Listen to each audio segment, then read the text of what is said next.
আসসালামু আলাইকুম সুপ্রিয় শিক্ষার্থী বন্ধুরা, আশা করি তোমরা সবাই ভালো আছো। লাবিব এন্ড জাফিস থেকে পক্ষ থেকে তোমাদের সবাইকে আজকে স্বাগতম।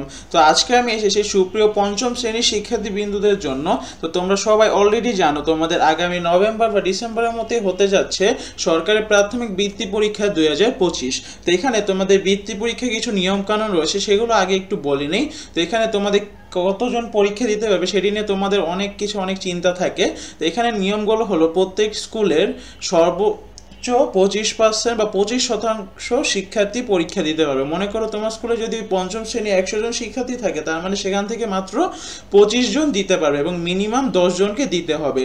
এই 25 জন কারা হবে? সেটি হবে যারা হলো পজিশনের দিক দিয়ে বা মেধা তালিকায় যারা এগিয়ে আসে, সেই 25 জন। তো এখন বন্ধুরা, তোমাদের পরবর্তী যে চিন্তাটি থাকে বা কোয়েশ্চেন থাকে যে সিলেবাসটি নিয়ে। তোমাদের সিলেবাসটি তোমাদের বোর্ড থেকে নির্ধারিত করা হবে। এটি তোমাদের বইগুলো পাঠ্যপুস্তকের উপরে ভিত্তি করে সাজানো হবে। এখানে বাহির বা বহির্ভূত কোনো কিছু থাকবে না। তো এখন চলো, তোমাদের যে মান বন্টনটি দেওয়া রয়েছে এটি অলরেডি বোর্ড থেকে পাবলিশ করা হয়ে গিয়েছে। তো চলো বন্ধুরা, আমরা একটু মান বন্টনটির মধ্যে দিয়ে একটু দেখে আসি।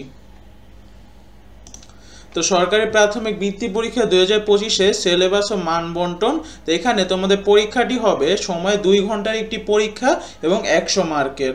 তো এখানে তোমাদের প্রথমে এই যে বাংলা থাকবে, বিষয় বাংলা। তো এখানে তোমাদের বাংলায় কি কি থাকবে সেটি একটু দেখে নিই। আমরা প্রথমে দেখতে পাচ্ছি বাংলায় 25 নম্বর বরাদ্দ রয়েছে।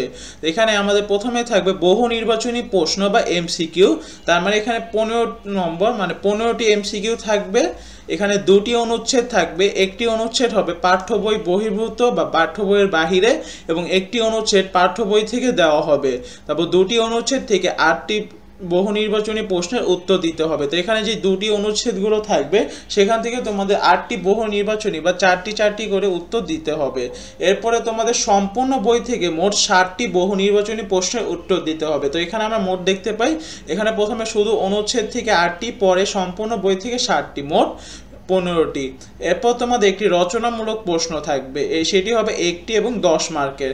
এটি তোমাদের বইয়ের সম্পূর্ণ বই যে কোনো জায়গা থেকে আসতে পারে। সেটি হবে একটি 1 পেজের মধ্যে রচনামূলক প্রশ্নের উত্তরটি দিতে হবে। তো আমাদের পরবর্তী বিষয় হচ্ছে ইংরেজিতেও আমরা দেখতে পাচ্ছি 25 নম্বর বরাদ্দ। এখানে প্রথমেই আমাদের যেটি থাকবে সেটি হচ্ছে বহু নির্বাচনী প্রশ্ন বা এমসিকিউ 15 নম্বরের। তো এখানে তোমাদের সম্পূর্ণ বই থেকে 15টি বহু নির্বাচনী প্রশ্নের উত্তর দিতে হবে। তো এখানে তোমাদের যে কথাটি হচ্ছে যে তোমাদের বইয়ে তোমাদের এখানে লাইন বাই লাইন পড়ে যেতে হবে। তোমরা পড়ে গেলে তোমরা ঠিকই 15টি এমসিকিউ ভালো করে দিতে পারবে। এরপরে তোমাদের একটি প্যারাগ্রাফ বা প্যাসেজ থাকবে। তারপর তোমাদের এখানে প্যারাগ্রাফটি লিখতে তোমাদের 10টি বাক্যে 1 পেজের মধ্যে একটি প্যারাগ্রাফ লিখতে বলা হবে। প্যারাগ্রাফটি তোমাদের একটি কমন টপিক নিয়েই হতে পারে, সেটি তোমাদের বইয়ের সাথে মিলনকরণ থাকবে। এরপর আমাদের পরবর্তী বিষয় হচ্ছে গণিতও থাকবে 25 নম্বরের। তো এখানে গণিতে প্রথমে আমরা দেখতে পাচ্ছি এমসিকিউ থাকবে 15টি, আগের ইংরেজি এবং বাংলার মতো। তো এখানে তোমাদের সম্পূর্ণ বই থেকে 15টি বহু নির্বাচনী প্রশ্নের উত্তর দিতে হবে। এখানে তোমাদের কিছু ম্যাথও থাকবে, এর পাশাপাশি তোমাদের থিওরিটিক্যাল জিনিসও থাকবে। এরপরে থাকবে 2টি সমস্যামূলক প্রশ্ন, যেটিকে আমরা ওয়ার্ড প্রবলেমও বলে থাকি।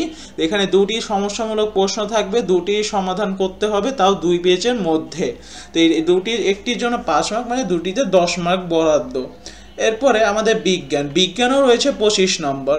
তো এখানে আমরা যদি সবগুলো দেখি, প্রত্যেকটিতে 25 নেব এবং 4টি সাবজেক্ট মিলে টোটাল 25 গুণ 4 হয় 100 নম্বরের পরীক্ষা। তো এখানে যদি বিজ্ঞানে দেখি, বিজ্ঞানে রয়েছে আমাদের এমসিকিউ 15 নম্বরের জন্য। এখানে 15টি এমসিকিউ সম্পূর্ণ বইয়ের থেকে আসবে, সেটি যে কোনো জায়গা থেকে আসতে পারে, এটি নির্ধারিত নয়। এরপরে রচনামূলক প্রশ্ন থাকবে 2টি, মানে এটি তোমাদের বইয়ের টপিকের উপরে ভিত্তি করে এই কোয়েশ্চেন 2টি করা হবে। সেই কোয়েশ্চেনগুলো তোমাদের 2 পেজের মধ্যে 2টি প্রশ্নের সঠিকভাবে উত্তরগুলো লিখতে হবে, আর একটির জন্য 5 মার্ক, মোট 10 মার্ক। তো বন্ধুরা, এই পরীক্ষাটি তোমাদের ইংরেজি ভার্সন, বাংলা ভার্সন সবার জন্যই বরাদ্দ থাকবে। তো তোমরা এই পরীক্ষার উপর ভিত্তি করে তোমাদের প্রিপারেশনের জন্য আমরা নতুন যে ভিডিওগুলো আরও আপলোড করবো, সেগুলোর জন্য আমাদের চ্যানেলটিকে সাবস্ক্রাইব করতে অবশ্যই ভুলবে না। তো সবাইকে অনেক ধন্যবাদ। আসসালামু আলাইকুম।